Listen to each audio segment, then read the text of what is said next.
O vídeo de hoje eu decidi fazer depois que eu vi no Meteoro, que por sinal é um canal muito bom, que eles fazem vídeos tão bons com tanta frequência que fica até difícil acompanhar diariamente. Bom, mas um dos vídeos muito bons recentes do Meteoro foi sobre o Orkut, contando a história do Orkut, que teve um auge na década de 2000, que foi muito popular, principalmente no Brasil, que foi praticamente o maior público do Orkut, e aí entrou em declínio no começo da década de 2010. Aí não tem como falar do Orkut no Brasil sem falar na famosa comunidade Olavo de Carvalho nos odeia, que foi talvez a melhor comunidade de humor político que já existiu. E aí eu decidi fazer esse vídeo porque sempre quando se lembra da história da comunidade Olavo de Carvalho nos odeia, já aparece essa discussão se a comunidade Olavo de Carvalho nos odeia foi benéfica para o astrólogo. Bom, aí abrindo parênteses aí, muita gente na esquerda, inclusive eu, gosta de chamar o Olavo de Carvalho de astrólogo, mesmo ele não exercendo astrologia faz muito tempo. O principal objetivo não é alfinetar o Olavo de Carvalho, mas alfinetar a gente da própria esquerda, que acho algumas pessoas da própria esquerda acham até engraçado. Bom, agora fechando parênteses, então, muita gente que acha que a comunidade teria ajudado a divulgar o Olavo de Carvalho. E também alguma opinião um pouco parecida com isso, eu vi recentemente o Pirula num vídeo no YouTube falando que ele se arrependeu de ter feito aquele vídeo explicando que a história da Pepsi, dos fetos abortados do Olavo de Carvalho é uma grande bobagem, porque o Pirula achou que com aquele vídeo ele fez com que gente que não conhecia o Olavo de Carvalho passasse a conhecer. Aí eu estou fazendo esse vídeo exatamente para mostrar o oposto. Eu acho que na verdade acho um absurdo pensar que quem criticou o Olavo de Carvalho ajudou a divulgar. Acho que o problema foi justamente o oposto. Na verdade, faltou gente para esclarecer como o Olavo de Carvalho estava falando merda, e isso ajudou a crescer o público dele. Também, claro, até o que incentiva a fazer essa defesa da comunidade é que, sim, eu fui membro ativo da comunidade de Olavo de Carvalho nos odeia no Orkut durante todo o período que essa comunidade existiu, de 2004 até 2011.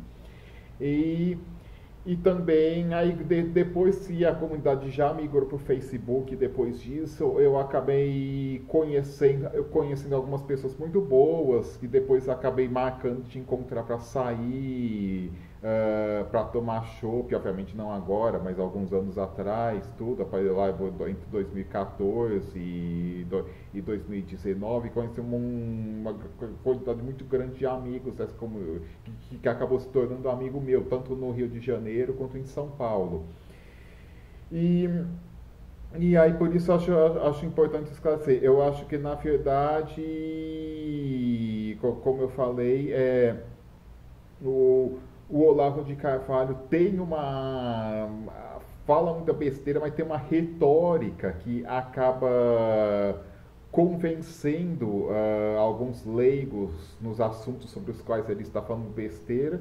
E também existe muito dinheiro por trás para divulgar o trabalho dele. Ele ia acabar sendo conhecido mesmo sem criticar. Eu achei até um erro muitos acadêmicos não ter descido do salto durante o longo tempo que o Olavo de Carvalho está pregando, para esclarecer, olha, ele está falando merda. Por isso eu achei que assim. E aí os integrantes da Olavo de Carvalho nos odeia ficaram sozinhos nisso. Eu acho que bem antes disso já poderia ter acadêmicos de cada uma das respectivas áreas falar, olha, o que o Olavo de Carvalho falou é besteira por causa disso, disso e aquilo. E até quem reconhece, quem já vi reconhecendo uma vez a capacidade do Olavo de Carvalho em enganar tonto foi o Ricardo Galvão, que, como vocês sabem, foi um grande físico, que foi presidente do INPE, aí saiu porque teve aquela briga lá com o Jair Bolsonaro, com o Ricardo Salles. Aí eu vi numa palestra do Ricardo Galvão na Unicamp, ele mostrou num slide uma aspas, entre aspas, uma declaração do Olavo de Carvalho refutando, dizendo que querendo mostrar que a teoria da relatividade estava errada, e, e até o próprio Ricardo Galvão falou que para leigos no assunto, essa explicação pareceria até convincente. E outro motivo que faz eu achar que como eu falei, é um absurdo essa ideia de que quem falou mal do Olavo de Carvalho ajudou a divulgar, que você olhem só alguns resultados de eleições recentes. O João Dória, um outro bem diferente do João Dória, um pouco mais lúcido atual, mas o João Dória, que posava de ultradireitista em 2016, era meio que desconhecido até então, não existia uma corrente famosa de haters de esquerda que ajudou a divulgá-lo, e mesmo assim ele foi eleito prefeito de São Paulo. O Witzel foi eleito governador do Rio de Janeiro e o Zema foi eleito governador de Minas Gerais em 2008, dois políticos de extrema direita que eram pouco conhecidos até então, e não teve nenhum esquerdista falando mal deles antes para divulgar, e mesmo assim eles acabaram chegando ao público deles e sendo eleitos. E em relação à importância de quem é especialista em determinada área de reforma, assim, esclarecer que o Olavo de Carvalho está falando bobagem, assim, outras áreas não são de meu conhecimento, mas na área de economia eu percebo claramente como o Olavo de Carvalho já escreveu muita merda, porque teve uma coluna dele que ele falou do Karl Marx e outra do John Maynard Keynes, que não é assim, eu tenho uma opinião, ele tem outra e são diferentes as opiniões, não. Ele mostrou nessas colunas que parece que ele não leu os autores que ele estava criticando, ou não leu ou não entendeu. É por isso tem até um artigo meu da Voyager que eu expliquei isso, que eu vou deixar linkado na descrição, como o Olavo de Carvalho falou, que penso que refutou Marx, refutou Keynes, mas parece que nem leu. Bom, e outra coisa que é importante deixar claro: as pessoas que falam que o Olavo de Carvalho ficou famoso só por volta de 2013, por causa das redes sociais, por causa daquele livro lá, O Mínimo que você precisa saber para não ser um idiota, acho que essas pessoas que acham que o Olavo de Carvalho ficou famoso só nesse tempo, eu acho que essas pessoas estavam vendo Teletubbies na virada do século XX para o século XXI. Porque o Olavo de Carvalho já é bem conhecido há muito mais tempo. Ele foi colunista da revista Época, do jornal o Globo, e ainda escreveu algumas colunas na Folha de São Paulo e no Zero Hora. E ele chegou até já a participar do Manhattan Connection, substituindo o Arnaldo Jabor quando ele estava de férias. E tudo isso mais ou menos entre 1998 e 2005. Aí ele acabou sendo demitido aí desses jornais e revistas que eu mencionei, porque esses jornais e revistas tinham uma reputação a zelar, e provavelmente chegou uma hora que cansou de tanto besterol que estava sendo escrito. E até 2005 foi o ano do Mensalão, que foi divulgado o Mensalão, e aí isso até poderia ter sido uma oportunidade para catapultar o Olavo de Carvalho para ter uma fama até maior que ele já tinha, mas isso acabou não acontecendo, porque, como eu disse, ele acabou sendo demitido aí desses jornais e revistas. Só que ainda assim, como por causa da divulgação do mensalão, acabou aumentando o mercado para ideias de ultradireita, porque embora PT, esquerda e comunismo não sejam exatamente a mesma coisa, o discurso antipetista, anti-esquerdista e anticomunista é um cozidão que trata PT, esquerda, comunismo como tudo a mesma coisa, e aí, obviamente, quando apareceu o escândalo do mensalão, abre uma janela de oportunidades para celebridades de direita. Só que aí, naquele ano, não foi o Olavo de Carvalho que acabou se aproveitando mais. Quem acabou se beneficiando mais, que foi as principais celebridades de direita a partir de 2005, foram o Diogo Mainardi, também o Reinaldo Azevedo, quando ele era bem diferente do Reinaldo Azevedo atual, que parece que ficou bem mais lúcido, e depois até o Rodrigo Constantino. Bom, isso acho que foi até o maior mico aí de tantos jornais e revistas ser chamado Rodrigo Constantino como colunista. Acho que muita gente ouviu falar dele pela primeira vez no vexame que ele deu naquele famoso debate sobre o Ciro Gomes do Isso da Bilhão. Bom, deixa pra lá. Aí voltando falando da comunidade, o Olavo de Carvalho nos odeia no Orkut, foi bastante movimentada, eu participei bastante dela entre 2004 e 2011. Era uma comunidade que reunia gente de diferentes tendências de esquerda, tinha comunista, tinha social-democrata, tinha anarquista, aí tinha simpatizante do PT, do PCdoB, do PSOL. E tinha gente que nem de esquerda era, mas simplesmente achava o Olavo de Carvalho ridículo e participava também. E aí tinha tópicos muito engraçados, zoando com as coisas, tanto que ele escrevia na mídia, como até que falava que o Olavo de Carvalho tinha um podcast, aí eu zoava bastante as coisas que ele fala no podcast. E também essa comunidade tinha gente, até com bom nível intelectual, gente especialistas em diversas áreas que ajudava a refutar cada besteira que o Olavo de Carvalho falava sobre sua área. E tanto é absurda essa ideia de que a comunidade ajudou a divulgar o Olavo de Carvalho, que pela reação de algumas olavetes, parece que elas realmente sentiram, porque de vez em quando apareciam olavetes lá na comunidade só para encher o saco. E aquela comunidade, como muitos de vocês devem saber, tinha aquela descrição no Orkut do Você Sabia Que? Ali estava um monte de coisa que o Olavo de Carvalho tinha escrito ou falado, como por exemplo de que a ONU apoia o terrorismo, a ONU apoia o comunismo, de que o Che Guevara, morto em 1967, ajudou a comandar as tropas cubanas em Angola.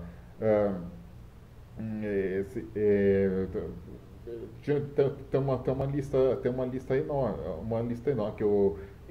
enorme de besteira. E aí tinha até algumas olavetes falando, diziam, não, o famoso jeito de justificar a besteira. Não, vocês tiraram esta declaração do contexto.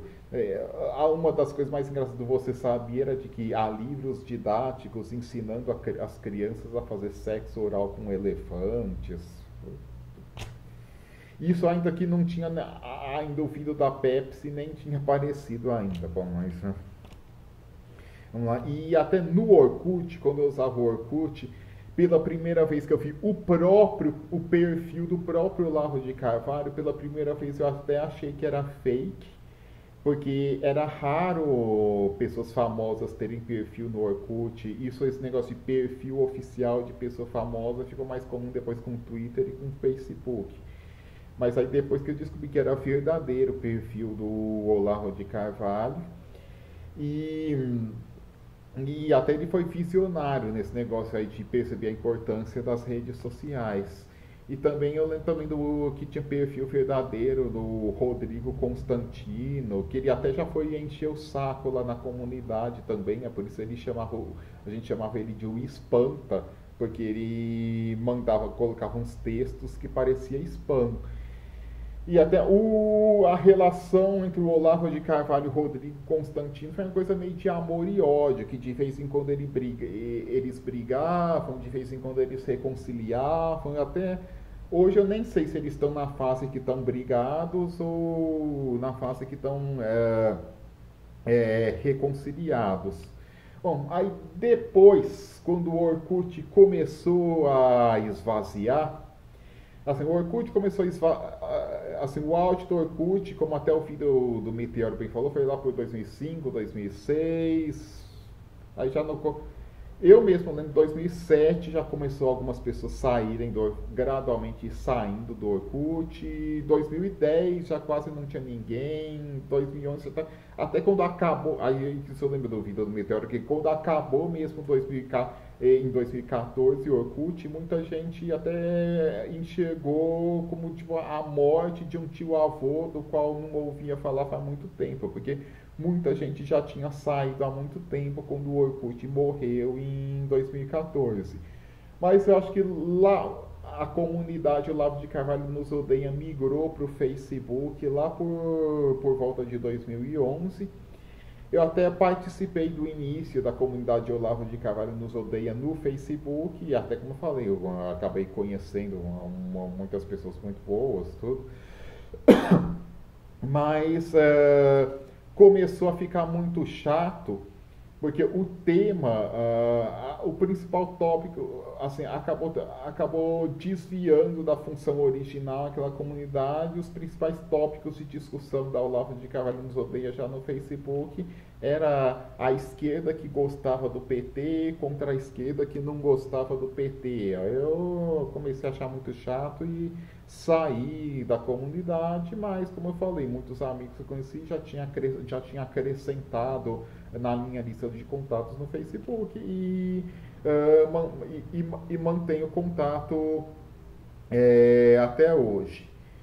Bom, mas aí chegando perto do fim, eu preciso dizer, atualmente não faz mais sentido ter uma comunidade tipo aquela a motivação original da comunidade no Orkut era um humor, e atualmente a piada perdeu a graça, até porque parece que a sociedade brasileira ficou doente de ver tanta gente levando aquele monte de besteirão a sério. E esse negacionismo sobre tudo que vem do meio acadêmico que o Olavo de Carvalho promove, essa ideia que ele transmite de que todo meio acadêmico estaria aparelhado pela esquerda e que por isso é para as pessoas não acreditarem no que vem do meio acadêmico, que isso é algo que dá para chamar de negacionismo ou obscurantismo. Isso em grande parte acabou sendo responsável para que a tragédia da pandemia no Brasil fosse até maior do que em muitos outros países, que obviamente a pandemia matou muita gente em outros países, mas no Brasil teve ainda um agravante de muita gente levar a sério essas ideias obscurantistas. E até acho que os integrantes da Olavo de Carvalho nos odeia na década de 2000 acabamos sendo visionários em perceber o dano que podia causar um país, ideias que estavam apenas no submundo da internet. E aí algumas pessoas podem estar perguntando, bom, e por que você está falando disso? Bom, tanto a página Meu Professor de Economia, quanto esse canal de YouTube, é de alguma forma descendente da comunidade Olavo de Carvalho nos odeia, porque a Meu Professor de Economia foi inspirada na Meu Professor de História, e eu conhecia meu professor de história por indicação de gente que esteve comigo na Olavo de Carvalho nos Odeia, e acho até talvez, não sei, mas acho que talvez até quem trabalha na meu professor de história já fez parte da Olavo de Carvalho nos Odeia. É, que eu já fez parte e muitas das pessoas que já me conheciam e acompanham assiduamente a meu professor de economia é gente que eu conheci na tal comunidade. Por isso é importante, concluindo, eu fiz esse vídeo até para deixar claro que é uma ideia muito errada achar que pessoas que falam coisas absurdas não devem ser refutadas por pessoas que têm respeitabilidade acadêmica por ser apenas palhaços, porque é, essas pessoas que parecem malucas e que têm ideias que realmente são malucas, se não tiver ninguém esclarecendo o quão absurdo são que tá pregando, são essas ideias que estão pregando, podem influenciar outras pessoas e causar muitos danos, como a gente está vendo. Então é importante que acadêmicos desçam do salto e percebam que tem que discutir ideias não apenas da Torre de Marfim, dentro da Torre de Marfim, que são publicadas em papers acadêmicos, mas também ideias do submundo da internet que acabam influenciando até mesmo políticas públicas ou ausência de políticas públicas.